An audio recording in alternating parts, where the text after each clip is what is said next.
আসসালামু আলাইকুম ভিউয়ার্স, এই মুহূর্তে এক্সক্লুসিভ এবং ব্রেকিং বিষয় নিয়ে হাজির হলাম। প্রথমে জানিয়ে দিব ডক্টর ইউনূস কিভাবে ব্যর্থ হলেন এবং সেই সাথে শিক্ষা উপদেষ্টা কিভাবে এমন একটি হঠকারী সিদ্ধান্ত নিলেন এবং বর্তমান যে ডক্টর আসিফ নজরুল সহ যেই উপদেষ্টা পর্যায়ে আছে তাদের নিয়ে কী তথ্য দিয়ে সমালোচনা করলেন এই ভয়াবহ ট্র্যাজেডি নিয়ে, সে সকল বিষয়ে এক্সক্লুসিভ তথ্য দিয়েছেন। আপনারা রীতিমতো চমকে যাবেন কিভাবে লাশেরগুলো সঠিক সংখ্যা বলা হচ্ছে না, আরও কী কী বিষয় হচ্ছে সে সকল বিষয়ে এক্সক্লুসিভ তথ্য জানতে পারবেন। সেই সাথে উপদেষ্টাদের যেই বৈঠকের বিষয়টা উঠে আসলো সেখানেও কি উঠে আসলো তাও তুলে ধরবেন। সবশেষে জানতে পারবেন আসিফ নজরুল, ডক্টর আসিফ নজরুল তিনি কি বার্তা দিলেন দেশবাসীকে।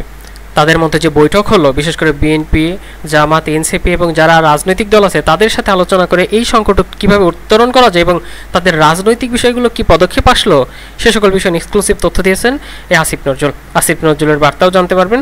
মূলত প্রধান উপদেষ্টার সাথে যে আলোচনাগুলো হলো এবং প্রধান রাজনৈতিক দলের সাথে বিষয়গুলো কি হলো তাও তুলে ধরেছেন তিনি। ভিডিওর শেষ অংশে তার বার্তাও জানতে পারবেন।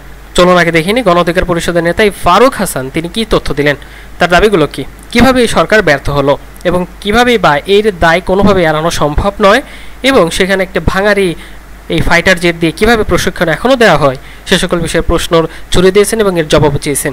কীভাবে কি তথ্য দিচ্ছেন এবং বর্তমানে তারা কিভাবে ব্যর্থ হলেন চলুন দেখিনি। বিষয়গুলো জানার আগে আরেকটা বিষয় আপনাদের জানিয়ে দেই, এই ডক্টর মোহাম্মদ ইউনূস তার অফিসিয়াল ভেরিফাইড ফেসবুক পেজ থেকে তো মাইলস্টোন স্কুল অ্যান্ড কলেজের প্রশিক্ষণ বিমান বিধ্বস্তের ঘটনায় তিনি অর্থ সহায়তা চেয়েছিলেন। সেখানে সোনালী ব্যাংকের একটি হিসাব নম্বর দেওয়া হয়েছিল এবং সেই সাথে সেখানে সকলকে ত্রাণ দেওয়ার জন্য আহ্বান জানিয়েছিলেন। বাংলাদেশ কি এতই ভিখারি যেখানে একটা ট্র্যাজেডি ঘটেছে সেখানে কি বাংলাদেশের যেখানে কোষাগার নাই সেখান থেকে কি এই চিকিৎসার ব্যবস্থাটা করা যায় না, সেখানেও কি ত্রাণ নিয়ে এই চিকিৎসার ব্যবস্থা করতে হবে?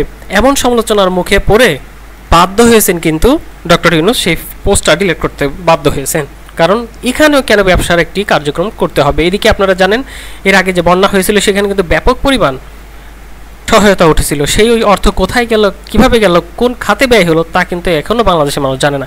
চলুন আগে মোর বিষয়ে জেনে নিই কী তথ্য দিচ্ছেন গণ অধিকার পরিষদের নেতা। অবশ্যই আপনারা এই বিষয়গুলো নিয়ে কমেন্টে মন্তব্য জানাবেন। সরকারের যে কাঠামো, এই কাঠামো দিয়ে আগামীর বাংলাদেশ আমি মনে করি আর একদিনও চালানো সম্ভব নয়।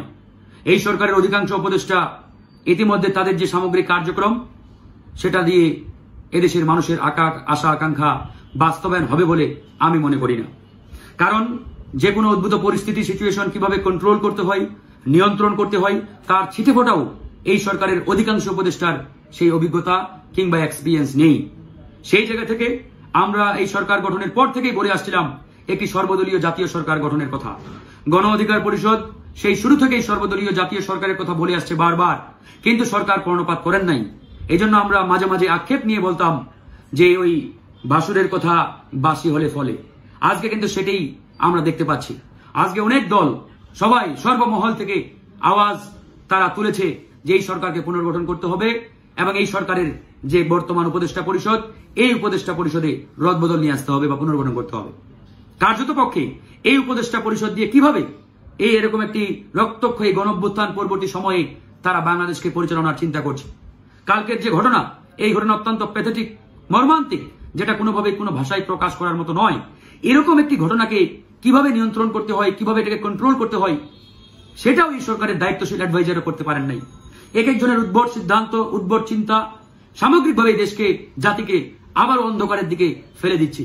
জাতি যখন মারাত্মক রকমের শোকাহত, মর্মাহত, এরকম একটা পরিস্থিতিতে গতকাল কিভাবে শিক্ষা উপদেষ্টা সিদ্ধান্ত নেন যে এইচএসসি পরীক্ষা স্থগিত না করে তারা চলমান রাখবে। এই যে তাদের অদক্ষতা, এরকম অদক্ষতা দিয়ে আমি মনে করি এই দেশ চলতে পারে না। সারা জাতি যেখানে মর্মাহত, শোকাহত, সরকারের উচিত ছিল গতকাল দুপুরের দিকে সিদ্ধান্ত নেওয়া যে আজকের যে এইচএসসির পরীক্ষা, যে পাবলিক পরীক্ষা, এটি স্থগিত করা বা বন্ধ ঘোষণা করা। একদিনের পরীক্ষা স্থগিত করলে বাংলাদেশ 50 বছর পিছিয়ে যাবে না। কিন্তু কালকে থেকে আপনারা যে নাটকটি করেছেন, এই নাটকের ফল আজকে সারা দেশে শিক্ষার্থীরা রাজপথে নেমে, আর এই শিক্ষার্থীদের আন্দোলনে, কমলমতি শিক্ষার্থীদের আন্দোলনের ভিতরে ঢুকে ছাত্রলীগ, যুবলীগের সন্ত্রাসীরা অরাজকতা তৈরি করেছে। যে ছাত্রলীগের সন্ত্রাসীরা সচিবালয়ের গেট ভেঙে ভিতরে ঢুকে গাড়ি ঘোড়া ভাঙচুর চালিয়েছে। কোন সাধারণ শিক্ষার্থী ভাঙচুর করতে পারে না, যারা করেছে তারা পরিষ্কারভাবে সন্ত্রাসী, ছাত্রলীগের সদস্য। এই জিনিসগুলো যদি এই সরকারের অ্যাডভাইজার, দায়িত্বশীলরা না বুঝে তাহলে তো আসলে আমরা বলতে বাধ্য হচ্ছি যে এইসব এনজিও মার্কা লোক দিয়ে আর 1 ঘন্টাও চলতে পারে না। মারাত্মক রকমের বিপদের মধ্যে পড়বেন। এবং এই যে খুনি হাসিনা এবং তার দোসররা, আপনাদের কি মনে হয় তারা চুপ আছে, বসে আছে? তারা প্রতিনিয়ত প্রত্যেকটা সেকেন্ড, মিনিট, ঘন্টা, দিন তাদের ষড়যন্ত্র অব্যাহত রেখেছে। কিভাবে এই দেশকে বেকায়দায় ফেলা যায়, কিভাবে এই সরকারকে ব্যর্থ করা যায়, কিভাবে এই দেশে একটা আনস্টেবল পরিস্থিতি তৈরি করে আবার তারা ওই ফ্যাসিস্টদের পুনর্বাসন করতে পারে, তার জন্য তারা কিন্তু প্রতিনিয়ত চেষ্টা অব্যাহত রেখেছে। আপনি নিয়ে বা আপনারা ওই পরাজিত শক্তির দোসরদের প্রমোশন দিবেন, বড় বড় চেয়ারে বসাবেন, ডানে বামে সামনে পিছনে সব জায়গায় তাদেরকে বসাবেন। আর এরকম পরিস্থিতি যখন তৈরি হবে তখন জাতীয় ঐক্যের ডাক দিবেন। এইসব ভণ্ডামি ভাওতাবাজি আপনাদের ছাড়তে হবে। আমরা গণ অধিকার পরিষদ স্পষ্ট করে বলছি, অনেক ছাড় দিয়েছি, আর নয়। আমরা দেশ এবং জনগণের স্বার্থে আবারও বলছি, আজকে জাতীয় ঐক্যমত্য কমিশনের মিটিংয়েও আমরা স্পষ্ট করে বলেছি যে এই সরকার দিয়ে এই বাংলাদেশ আর সামনে প্রসিড করতে পারে না, এদিকে আগাবেন। আজকে বাংলাদেশের বিভিন্ন জায়গায় শিক্ষা বোর্ডগুলোতে তালা মারা হয়েছে, সরকারি বিভিন্ন প্রতিষ্ঠানে ছাত্ররা তালা মারি দিয়েছে। তারা ছাত্র নাকি ওই খুনি সন্ত্রাসী ছাত্রলীগের সদস্য, এটা আপনারা বুঝেন না? সাধারণ শিক্ষার্থীরা অন্তত আর যাই করুক, দেশের ক্ষতি হয় এমন কোনো কাজ করবে না। মাইলস্টোনের যে ঘটনা, এটা তো আমরা সবাই জানি, অত্যন্ত প্যাথেটিক, মর্মান্তিক, যেটা কোনোভাবেই ভাষায় প্রকাশ করার মতো না। কিন্তু এরকম একটা পরিস্থিতিকে কন্ট্রোল করার জন্য যে ধরনের ক্যাপাসিটি দরকার, যে ধরনের সক্ষমতা দরকার, সেই সক্ষমতার ছিটে ফোটাও এই সরকারের মধ্যে নেই। They have no idea how control, তারা কিভাবে একটা সিচুয়েশনকে কন্ট্রোল করতে হয়, এরকম কোনো অভিজ্ঞতা, এক্সপিরিয়েন্স এই সরকারের উপদেষ্টাদের নেই। এবং সবশেষে এবার তুলে ধরতে যাচ্ছি ডক্টর আসিফ নজরুল। তিনি এবার তথ্য দিয়েছেন তাদের ঐক্যর ব্যাপারে কি তথ্য আসলো, চলুন তাদের মাধ্যমে জেনে নিই বর্তমান ঐক্যের বিষয় কি হতে যাচ্ছে। উচিত না, এটা ওনারা আমাদেরকে আশ্বস্ত করেছেন। রাজনৈতিক দলগুলোর পক্ষ থেকে আমাদের দুইটা জিনিসের উপর হাইলাইট করা হয়েছে। একটা হচ্ছে আমরা আইন শৃঙ্খলা পরিস্থিতি রক্ষার ক্ষেত্রে আমরা যেন আরও শক্ত অবস্থান নেই, এটা ওনারা বলেছেন যে এক্ষেত্রে আমাদের কিছুটা ঘাটতি আছে, এটা বলেছেন। আরেকটা বিএনপির পক্ষ থেকে বিশেষভাবে বলা হয়েছে যে নির্বাচন প্রক্রিয়ার দিকে আমাদের সুষ্ঠুভাবে অগ্রসর হওয়া উচিত। আর হচ্ছে আমরা আমাদের প্রধান উপদেষ্টা উনি শুধু ঐক্যের কথা বলেননি, উনি বলেছেন আপনাদের মধ্যে ঐক্য আছে, এটা আরেকটু দৃশ্যমান হলে ভালো হয়। আপনারা যে ফ্যাসিবাদ প্রতিরোধের প্রশ্নে হোক বা গঠনমূলক কোনো কর্মসূচির প্রসঙ্গে হোক, আপনারা যদি একসাথে থাকেন, এটা যদি মানুষ দেখে, মানুষের মধ্যে স্বস্তির ভাব আসবে, মানুষের মধ্যে একটা মানে অনেক বেশি মানুষ খুশি হবে এটা দেখতে, মানুষ দেখতে চায় আপনাদেরকে একসাথে আছেন, দেখতে চান।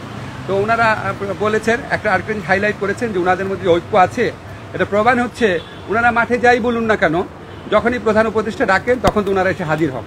আছে এটা আরেকটা প্রমাণ হচ্ছে, আমরা তো জাতীয় ঐক্যমত কমিশনের মিটিংয়ে রেগুলার যাচ্ছি, কথা বলছি। ওনারা মূলত আমাদেরকে যে এই মেসেজটা দিয়েছেন, চারটা বড় দল, যে রাজনৈতিক দলগুলোর ঐক্য নিয়ে, বিশেষ করে ফ্যাসিবাদ বিরোধী প্রশ্নে ঐক্যবদ্ধ, ওনাদের মধ্যে একতা এবং ঐক্য নিয়ে কোনো রকম প্রশ্ন, কোনো রকমের টেনশন থাকার প্রয়োজন নাই। ওনারা আইডেন্টিফাই করেছেন যে দেশের বিভিন্ন স্থানে যে নিষিদ্ধ দল আছে, যে ফ্যাসিবাদের মাঝে মাথা চাড়া দেওয়ার চেষ্টা করা, এজন্য এভাবে ফ্যাসিস্ট যারা আছে তাদেরকে প্রতিহত করতে সকলে একমত।